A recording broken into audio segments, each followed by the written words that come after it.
नमस्कार दोस्तों। UP triple SC का पैट सिलेबस आ गया है और हम आज पैट सिलेबस को देखने जा रहे हैं। सिलेबस से पढ़ने से 20 क्वेश्चन हम बिल्कुल सीधे सीधे कर पाएंगे। बिल्कुल मैं आपको विश्वास दिलाता हूं। यदि ऐसा नहीं हुआ तो आप मुझे इस कमेंट बॉक्स में लिख कर मुझको कोस सकते हैं कि सर आपने ये कहा था कि सिलेबस को देखने से 20 क्वेश्चन हो जाएंगे, लेकिन ऐसा नहीं हुआ है। देखो दोस्तों, जब भी कोई भी एग्जाम हो उसका सिलेबस बहुत ही इंपॉर्टेंट होता है उस एग्जाम को क्लियर करने के लिए। यदि हम कितना भी पढ़ लें, कोई कुछ भी पढ़ लें, जीएस पर और जीके पर, कोई किसी प्रकार का उस पर अपनी सफलता को ये नहीं कह सकते कि देखो हमने इसको पूरा कर लिया। जीएस कभी पूरा नहीं होता। इसीलिए ज़रूरी है कि हम सबसे पहले क्या करें कि हम सिलेबस को अच्छे से पढ़ लें। सिलेबस को एक बार अच्छे से पढ़ लें और उसी का अनुसरण करते हुए हम आगे बढ़ते चले जाएं। तो देखिए हम सिलेबस में क्या क्या दिया गया है। देखिए सबसे पहले टॉपिक दिया गया है भारतीय इतिहास।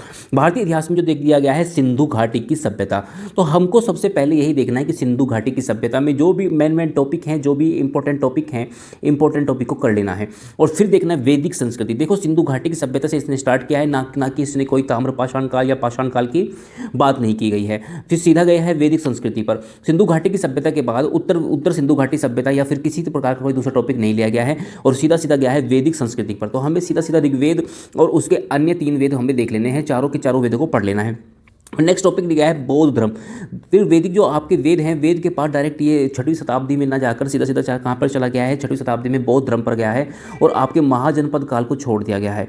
महाजनपद काल क्या कर दिया गया है, उसको छोड़ दिया गया है। महाजनपद काल को नहीं लिया गया है, डायरेक्ट कहाँ के चला गया है, बौद्ध धर्म पर चला गया है। और उसके बाद जैन धर्म पर, जिसमें महावीर इंपॉर्टेंट है और बौद्ध धर्म में गौतम बुद्ध इंपॉर्टेंट है। उनकी जीवनी और उनकी शिक्षाएं क्या क्या हैं।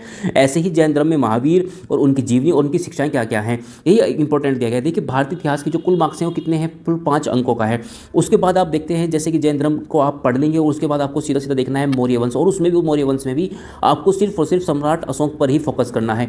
सम्राट अशोक से अलग आपको कुछ नहीं पढ़ना है, जो बिल्कुल भी अगर आप पढ़ेंगे भी तो वो व्यर्थ जाएगा, किसी काम का आपका रहेगा नहीं। आगे देखेंगे उसके बाद जो आपका अशोक है, अशोक को पढ़ने के बाद आपको पढ़ना है गुप्त वंश। और गुप्त वंश में सिर्फ आपको समुद्रगुप्त और चंद्रगुप्त द्वितीय ही देखना है और इससे संबंधित जो भी जानकारी आपको मिलती है इतिहास में वो आपको अच्छे से देख लेनी है। इसके पश्चात आप देखेंगे हर्षवर्धन। सीधा गुप्त वंश के जो चंद्रगुप्त द्वितीय के बाद आपको देखना है हर्षवर्धन का काल और सिर्फ हर्षवर्धन में हर्षवर्धन पढ़ना है, हर्षवर्धन के सिवाय और कुछ भी नहीं देखना है। उसके बाद राजपूत काल, कुछ राजपूत काल जो कुछ शासक रहे हैं, राजपूत वंश रहे हैं, थोड़े से आपको देख लेने हैं।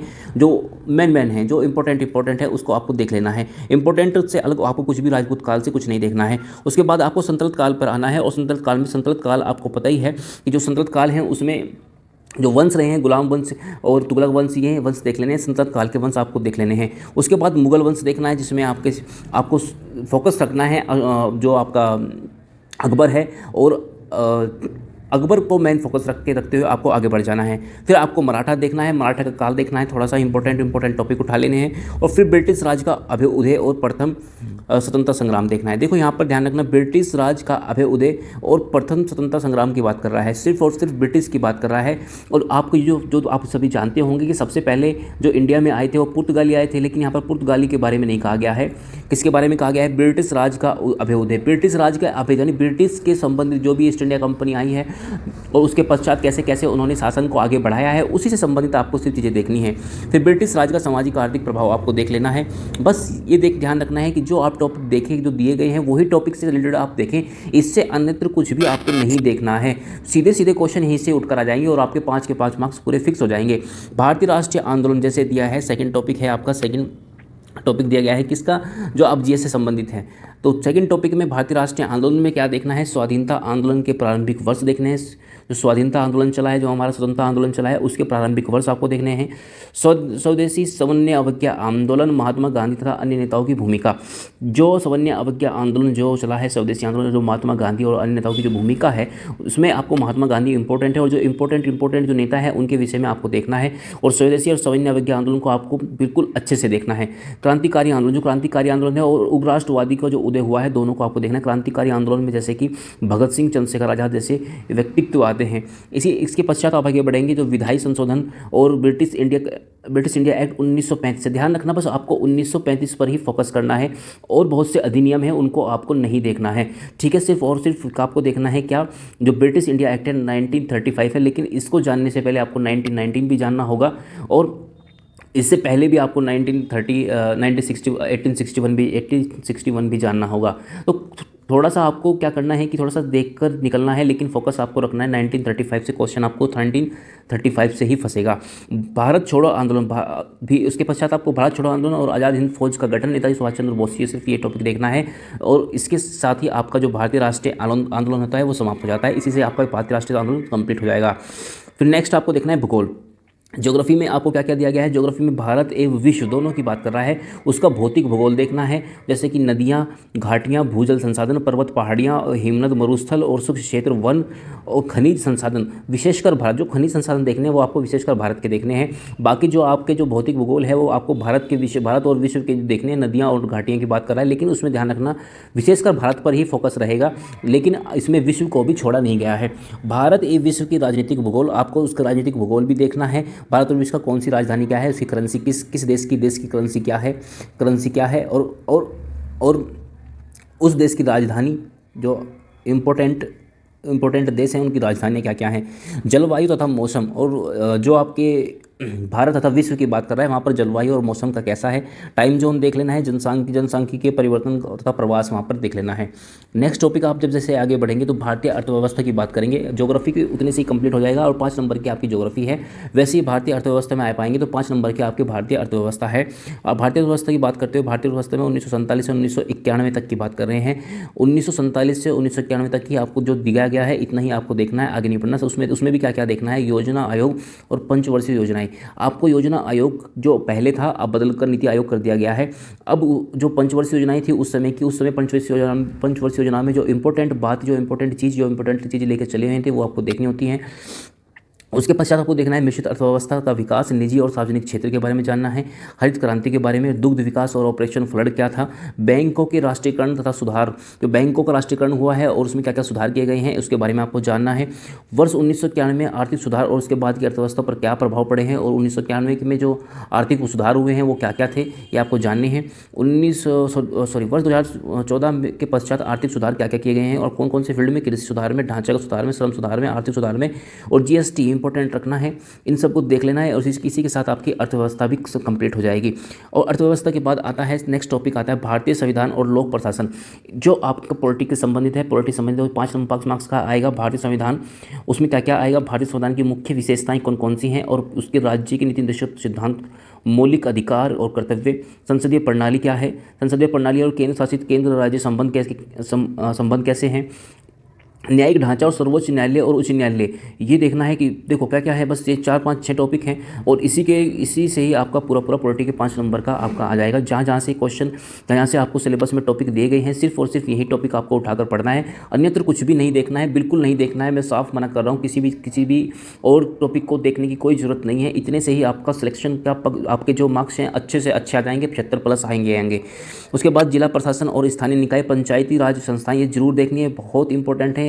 पंचायती जो राज संस्थाएं हैं वो जो पंचायती राज है उसके बारे में आपको अच्छे से जानकारी होनी चाहिए। फिर नेक्स्ट टॉपिक है सामान्य विज्ञान। सामान्य विज्ञान में आपको प्रारंभिक भौतिक विज्ञान, प्रारंभिक रासायनिक विज्ञान और प्रारंभिक जैविक विज्ञान, सामान्य जानकारी आपको रखनी है। इसके लिए आपको विशेष जानकारी, जो सामान्य जानकारी आप रखेंगे उसी से ही आपका कार्य हो जाएगा। प्रारंभिक अंकगणित, जो प्रारंभिक आपका एलिमेंट्री अर्थमेटिक होता है वो आप में इसमें क्या क्या टॉपिक हैं आपके, पूर्ण संख्या, भिन्न और दशमलव, प्रतिशतता, साधारण अंक गणितीय समीकरण, वर्गमूल, घातांक, औसत। और नेक्स्ट है आपका, इसी के साथ ही आपका जो मैथ का पोर्शन है वो समाप्त हो जाता है। और फिर आता है सामान्य हिंदी। अब सामान्य हिंदी भी आपकी 5 नंबर की है। इसमें क्या क्या आएगा, संधि शब्द, विलोम शब्द और पर्यायवाची शब्द, वाक्यांशों के लिए एक शब्द, लिंग, समश्रुत भिन्नार्थ शब्द, मुहावरे, लोकोक्तियाँ, सामान्य अशुद्धियाँ, लेखक एवं रचनाएं, गद्य एवं पद के जो लेखक हैं और उनकी रचनाएं क्या क्या हैं ये आपको देखनी है। ये भी आपके 5 मार्क्स के आएंगे। फिर नेक्स्ट आता है जो टॉपिक है सामान्य अंग्रेजी में अंग्रेजी व्याकरण और गद्यांश पर आधारित प्रश्न आएंगे। ये भी आपके 5 नंबर के हैं। 5 नंबर से यहाँ से क्वेश्चन पूछे जाएंगे। तर्क एवं तर्क शक्ति, लॉजिक एंड रीजनिंग, जो आपका रीजनिंग आएगी वो कितने की 5 नंबर की आएगी, जिसमें टॉपिक क्या कहेंगे, वृहत एवं लघु, क्रम एवं रैंकिंग, संबंध, समूह से भिन्नों को अलग करना, कैलेंडर एवं घड़ी, कारण और प्रभाव, कोडिंग एंड डिकोडिंग, निगमनात्मक तर्क कथन विश्लेषण, जो तर्क कथन वाले जो प्रश्न होते हैं वो विश्लेषण और निर्णय वो वाले क्वेश्चन पूछे जाएंगे। ये भी आपके 5 नंबर के होंगे। सबसे इंपॉर्टेंट आपको देखना है 10-10 वाले जो आपके जंक वाले हैं, जहाँ से आपको अच्छे मार्क्स आएंगे। देखो इसमें भारत एक विश्व की बात की गई है, वो भी इसमें 10 नंबर की करंट अफेयर आएगी, जिसमें इंडिया और वर्ल्ड की बात करेंगे। 10 क्वेश्चन करंट अफेयर के आपके आने हैं। फिर आपके 10 क्वेश्चन आएंगे सामान्य जनरल अवेयरनेस में आएंगे। ये जनरल अवेयरनेस कहीं ना कहीं आपके जीएस से थोड़ा सा संबंधित होती है। और उसमें जो मैंने कहा कि ज्योग्राफी में आप देखोगे भारत और भारत के पड़ोसी देश, उनकी देश की राजधानी जो कि भूगोल में लिखा हुआ है, जो भारत और विश्व की राजनीतिक भूगोल की बात कर रहा है, उसमें देश और राजधानी और मुद्राएं ही आती हैं। ऐसे ही आप देखते हैं राज्य के भारत के राज्य तथा केंद्र शासित प्रदेश, ये भी आपका भूगोल का ही पार्ट होता है। भारतीय संसद, राज्यसभा, लोकसभा, विधानसभा, विधान परिषद, ये आपका पॉलिटी का पार्ट होता है। राष्ट्रीय और अंतर्राष्ट्रीय दिवस जो होते हैं ये आपके करंट से संबंधित होते हैं, और आप करंट से भी इनको उठा सकते हैं। विश्व संगठन और उनके मुख्यालय, ये भी आपका लगभग ये मान के चलिए ये भी एक आपका पॉलिटी का ही पार्ट होता है। और भारतीय पर्यटन स्थल, ये भी आपका एक करंट का ही भी करंट का भी एक टॉपिक रहता है, लेकिन आपको सामान्य जागरूकता में दिया गया है। भारत की कला और संस्कृति, ये आपका हिस्ट्री का टॉपिक रहता है। भारत एवं विश्व के खेल, ये भी आप करंट से संबंधित रहता है। भारतीय अनुसंधान संगठन, ये भी आपका करंट से संबंधित रहता है। प्रसिद्ध पुस्तकें और लेखक, पुरस्कार और विजेता, ये भी आपके करंट से संबंधित टॉपिक रहते हैं।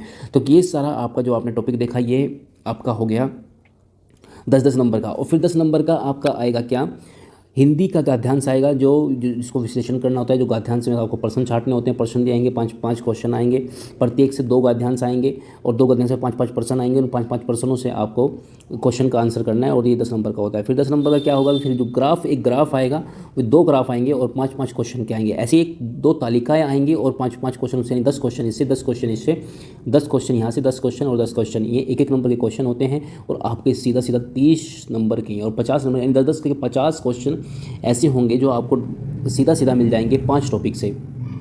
5 टॉपिक से आपको कैसे मिलेंगे, तो आप देखिए यहाँ पर देखिए, ये रहा, यहाँ पर देखो 10-10 नंबर के हैं, ये 20 हो गए, 20 क्वेश्चन।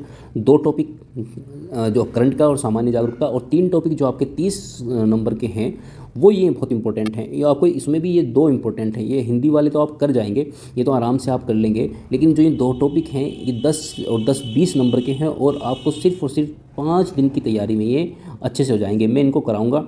ये जो ग्राफ हैं और ये तालिकाएं हैं, ये मैं अपने चैनल पर इनके क्वेश्चन जो आते हैं, जैसे आते हैं, उन क्वेश्चन को एक वीडियो बनाकर उसको डाल दूंगा, और 2-4 दिन प्रैक्टिस करने से ही आपके ये 20 नंबर आसानी से आ जाएंगे। और बाकी आप धीरे धीरे पढ़ेंगे, जैसे जैसे मैं कुछ टॉपिक लेके आऊँगा, जैसे आपका पैट का सिलेबस है, वैसे ही मैं टॉपिक वाइज इसको कंप्लीट कर लेंगे। बिल्कुल फ्री इसमें इस तरीके वीडियो बनाकर डालूंगा, और उससे आपको ये सब कर लेना है, ठीक है। इसी के साथ मैं इस वीडियो का अंत करता हूँ। यदि आपको कोई क्वेश्चन और कोई क्वेरी है तो आप कमेंट बॉक्स में लिख सकते हैं। धन्यवाद।